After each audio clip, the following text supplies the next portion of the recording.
nalipay ba ka nga ang imong balay na sugdan na? Lipay kaayo in taon. Kabalhin na naging ka, ma'am? Mura kayo, mahima lang balhin ako.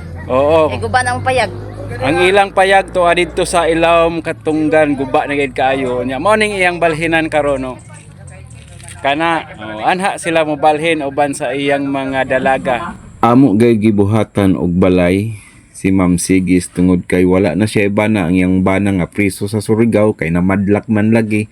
Mao na ang iyang bay nagusbat og tulo na kaayo og uban pagayad niya ang iyang mga dalaga mao na nga dili na konsepti.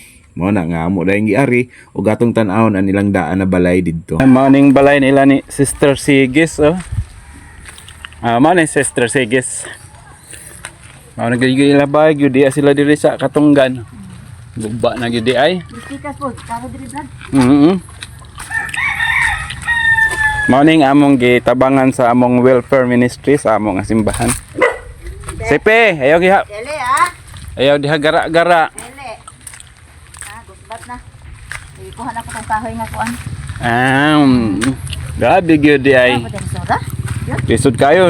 Napriso pag yung imong bana no. Priso na nabali na gani oh. Pastilan.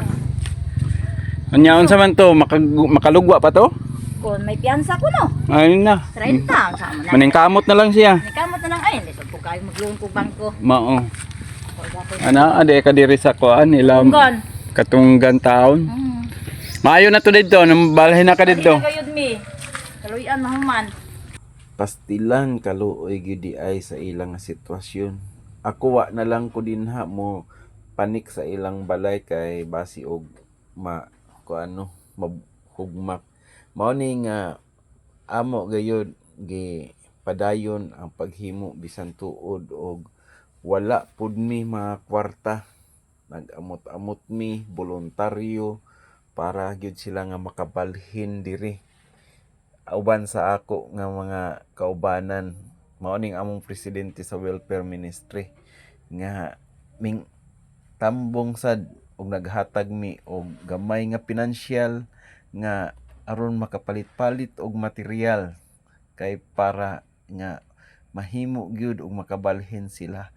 Nakatawa taon siya kay giingnan siya nga kanang kwarta dili na ipamiliti sa Surigao kay basi kun gimingaw si sister mo adto sa iyang bana dili mahuman ang iyang balay. Ingon siya nga dili bahala na.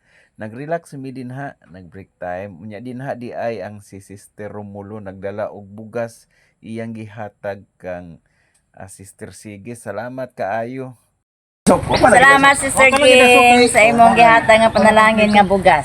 Mga kabusyong, ayaw mo kalimot pag-share na ini nga video para nga daghan pa kita ang matabangan kay mao ni ang gusto sa Ginoo nga kini nga klase sa mga tawo dili nato pasagdan kay kung atong gibuhat sa ilaha mausab kini ang ato nga gibuhat sa Ginoo. So God bless mga kabusyong, mao na gyud ni ang ilang balay puhon.